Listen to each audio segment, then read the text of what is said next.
All right. Well, hello again. It is June 23rd. We are in First Chronicles, chapter 9, verse 1 through chapter 10, 14. And here we will read. So all Israel was enrolled by genealogies, and behold, they are written in the book of the kings of Israel. And Judah was carried away into exile to Babylon for their unfaithfulness. So, anyway, I'll just continue. I was going to start speaking on some of the things I hear about Israel, and as though Israel, the things that are happening to Israel, the things that happened in Israel to Israel in the past are still not fulfilled, and some of these scriptures are examples of current days, so to speak. But really, when the scriptures are speaking in the Old Testament, they're speaking about the things that have happened or were shortly to come or would come if they disobeyed God. Not that it applies to, guessing 4,000 years into the future, which would be now. So anyway, continuing on. Now the first who lived in their possessions in their cities were Israel, the priests, the Levites, and the temple servants, some of the sons of Judah, of the sons of Benjamin, and of the sons of Ephraim and Manasseh lived in Jerusalem. Uthai, the son of Ammihud, the son of Omri, the son of Imri, the son of Benai, and from the sons of Perez, the son of Judah. From the Shilonites were Asaiah, the firstborn, and his son. From the sons of Zerah were Jeuel and their relatives, 690 of them.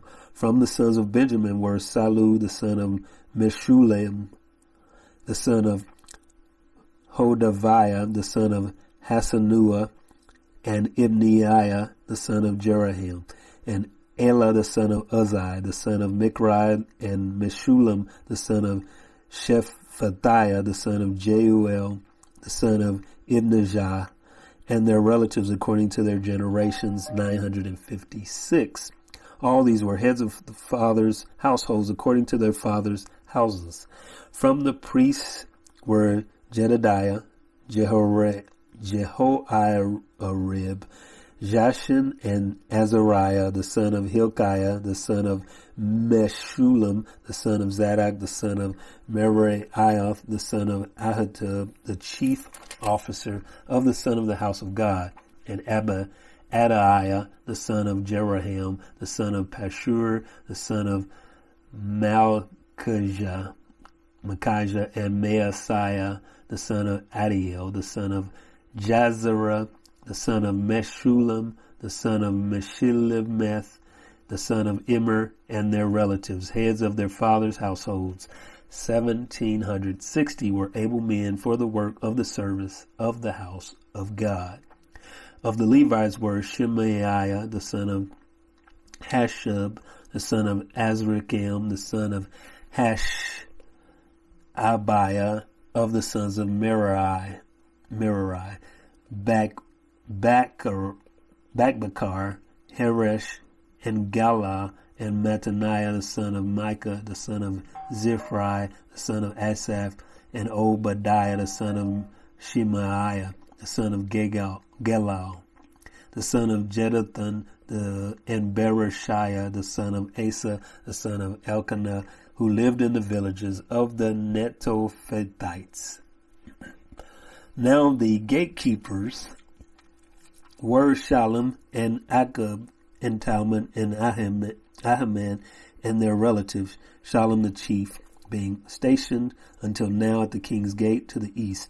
These were the gatekeepers for the camp of the sons of Levi, Shallum the son of Korah, the son of Ebiasaph, the son of Korah, and his relatives of his father's house, the Korahites, were over the work of the service, keepers of the threshold of the tent, and their fathers have been over the camp of the Lord, keepers of the entrance.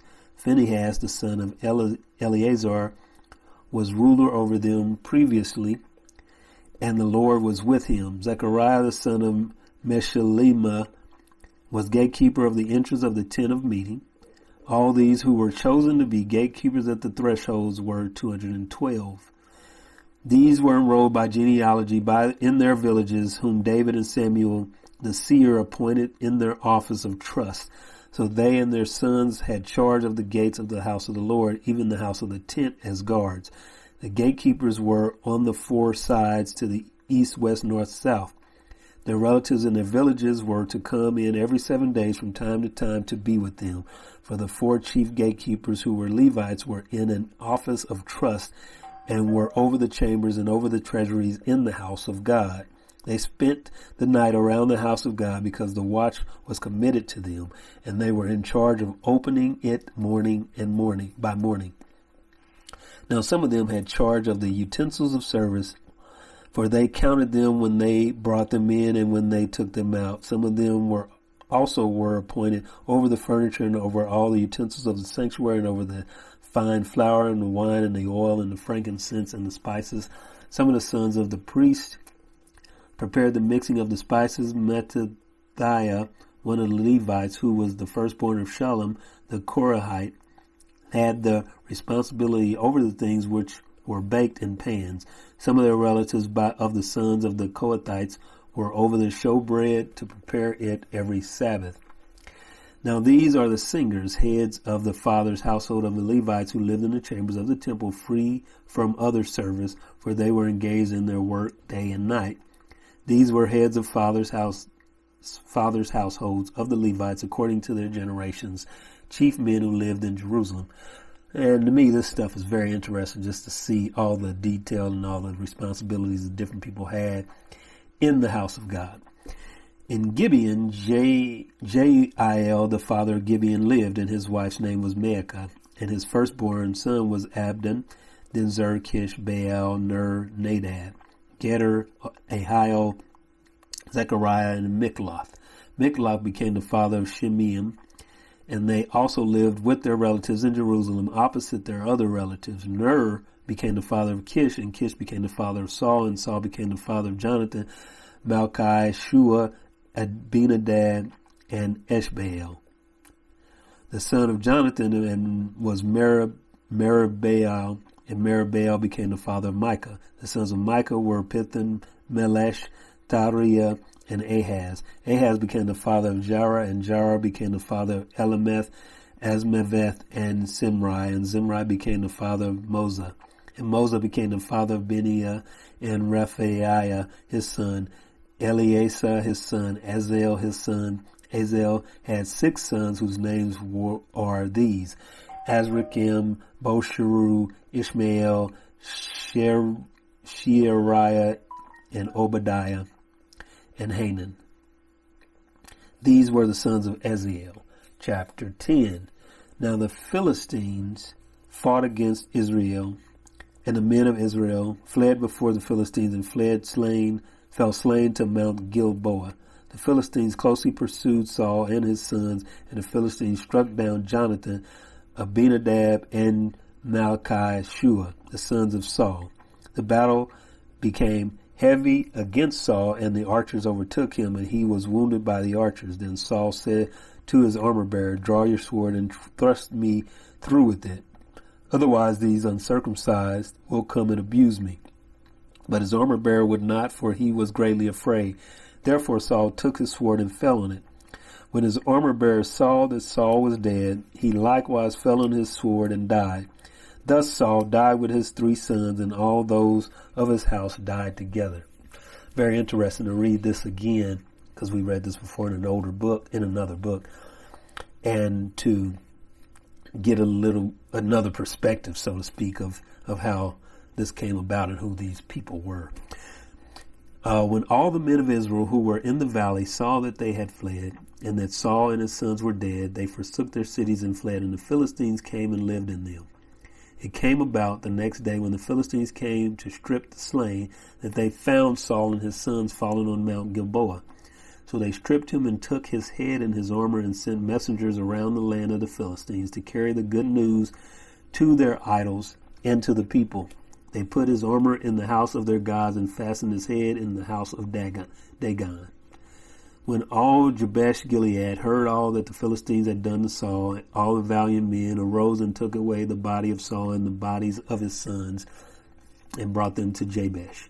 And they buried their bones under the oak in Jabesh and fasted 7 days. So Saul died for his trespasses which he committed against the Lord, because of the word of the Lord which he did not keep, and also because he asked counsel of a medium, making inquiry of it, and did not inquire of the Lord. Therefore he killed him and turned the kingdom to David, the son of Jesse. Now, point to that is, people go to mediums, people trust in mediums, so on and so forth. And I would also reiterate that we should be going to the Lord, not asking mediums. And you can see that Saul was punished for that. Now, yeah, that was a long time ago, but all that would still apply, that God doesn't like that. That's a moral sin against God, and that's why Saul was punished. So keep that in mind as you do these. I would say to no longer go to mediums if you do that. All right, continuing on to Psalm 77, verse 10 through 15. Then I said, it is my grief that the right hand of the Most High has changed. I shall remember the deeds of the Lord. Surely I will remember your wonders of old. I will meditate on all your work and muse on your deeds. Your way, O God, is holy. What God is great like our God? You are the God who works wonders. You have made known your strength among the peoples. You have by your power redeemed your people, the sons of Jacob and Joseph. All right, and then real quick on the Proverbs 19, verse 15 through 16. Laziness casts into a deep sleep, and an idle man will suffer hunger. He who keeps the commandment keeps his soul, but he who is careless of conduct will die. All right, that is the end of June 23rd. Thank you. And that was, we were speaking of, right there, we were speaking of keeping the commandments keeps his soul, and the careless the